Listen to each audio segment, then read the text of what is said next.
Good morning friends, எல்லாருக்கும் வணக்கம். இது என்னன்னு உங்களுக்கு தெரியுதா? தக்காளி தொக்கு.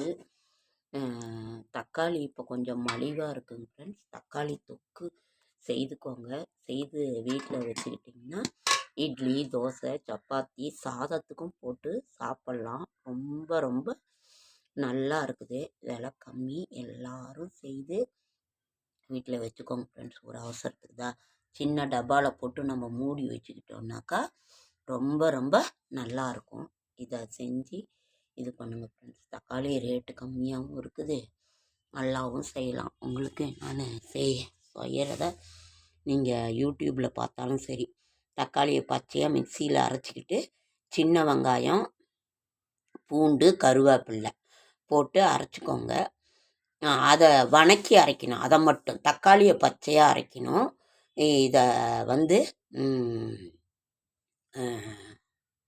ஃபஸ்ட்டு தக்காளியை பச்சையாக அரைச்சிக்கிட்டு ஒரு 10 தக்காளி போட்டுக்கோங்க. அப்படின்னு ஒரு 100 கிராம் சின்ன வெங்காயம், 100 கிராம் 150 கிராம் பூண்டு, அதுலேயே ஒரு 10 பல் 5 பல் போட்டுக்கோங்க. ஒரு 10 பல் சின்ன சின்னதாக நறுக்கி வச்சுக்கோங்க. அப்புறம் தக்காளியை பச்சையாக மிக்சியில் போட்டு எடுத்து தனியாக வச்சுக்கோங்க. வெங்காயம், சின்ன வெங்காயம், பூண்டு, கருவேப்பில்லை கொஞ்சம் உங்களுக்கு வேணுங்கிற அளவுக்கு திட்டமாக போட்டு வணக்கி அதை அரைச்சி அதை தனியாக வச்சுக்கோங்க. எண்ணெய், கடுகு, கருவேப்பில்லை, கொஞ்சோண்டு வெந்தயம், கொஞ்சோண்டு கடுகு போட்டு தான் தாளிக்கிறோம் நம்ம, அதனால் கடுகு வேணாம்.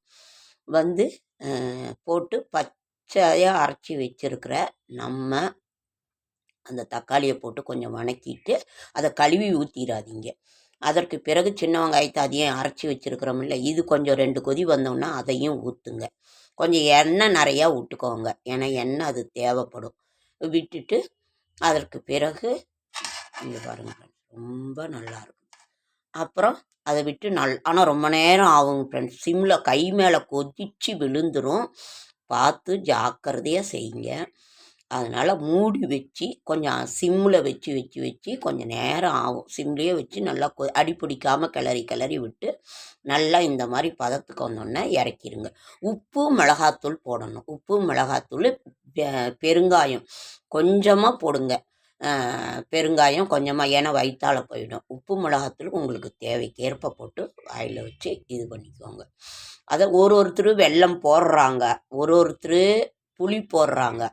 உங்களுக்கு நான் வெல்லமும் போட மாட்டேன், புளியும் போட மாட்டேன். ஆனால் வெல்லம் போட்டால் ரொம்ப டேஸ்ட்டாக ரொம்ப நல்லா இருக்குதுன்னாங்க. நீங்கள் உங்கள் பிரியத்துக்கு வெல்லம் வேணாலும் போட்டுக்கோங்க, புளி வேணாலும் போட்டுக்கோங்க.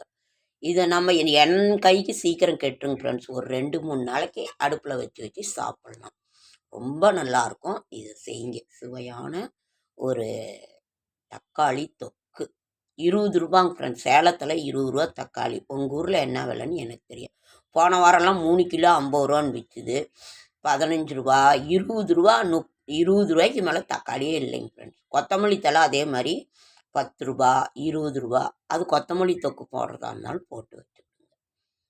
இப்போ மற்ற காய்கறியெல்லாம் பயங்கர ரேட்டு, தேங்காய் எல்லாமே ரேட்டு. தக்காளி ஒன்று மட்டும் கொஞ்சம் கம்மியாக இருக்குங்க ஃப்ரெண்ட்ஸ். இதை நீங்கள் செஞ்சு வச்சுக்கோங்க ஃப்ரெண்ட்ஸ். ரொம்ப ரொம்ப நல்லாயிருக்கும். நீங்கள் செஞ்சுட்டு எப்படிங்கிறத கமெண்ட் பண்ணுங்கள். ஓகே ஃப்ரெண்ட்ஸ், லைக் பண்ணுங்கள், ஷேர் பண்ணுங்கள், கமெண்ட் பண்ணுங்கள், சப்ஸ்கிரைப் பண்ணுங்கள். என்னால் முடிந்த ஆன்மீக தகவல் தரேன், நல்ல தகவல் தரேன். ஷார்ட்ஸ் வீடியோ பார்க்குற அனைவருக்கும் நன்றி நன்றி நன்றி. எல்லாருமே மாரியம்மன் சுவாமி பண்டிகை படைச்சிட்டிங்களா? ஆடி தள்ளுபடியில் துணி எடுத்துட்டிங்களா? இதுதான் 2. எல்லாத்துக்கும் மேலே ரொம்ப சந்தோஷம். காவிரி ஆறு நம்ம மேட்டூர் அணைக்கு வந்துருச்சு. மேட்டூர் அணை ஒகேனக்கலுக்கெல்லாம் வந்துருச்சு எல்லாம். அது ஒரு சந்தோஷம். விவசாயம் செழித்து நல்லபடியாக இருக்கிறதுக்கு எல்லாருக்கும் சந்தோஷம். நான் சாமியை பார்த்துட்டேன், இது இல்லை. பாப்பா வெள்ளிக்கிழமை சாயங்காலம் வரா. சனி ஞாயிறு ஞாயிற்றுக்கிழமை கிளம்பி, ஏன்னா ஆதியாவை ஸ்கூலுக்கு அனுப்பணும், வரேன்ருக்கிறா. ஓகேங்க ஃப்ரெண்ட்ஸ், லைக் பண்ணுங்கள், ஷேர் பண்ணுங்கள். உங்கள் வீட்லலாம் என்ன விசேஷம், எப்படி செஞ்சீங்க, என்ன பண்ணீங்கிறத நீங்கள் கமெண்ட்டில் சொல்லுங்கள். ஓகேங்க ஃப்ரெண்ட்ஸ், நன்றி நன்றி நன்றி.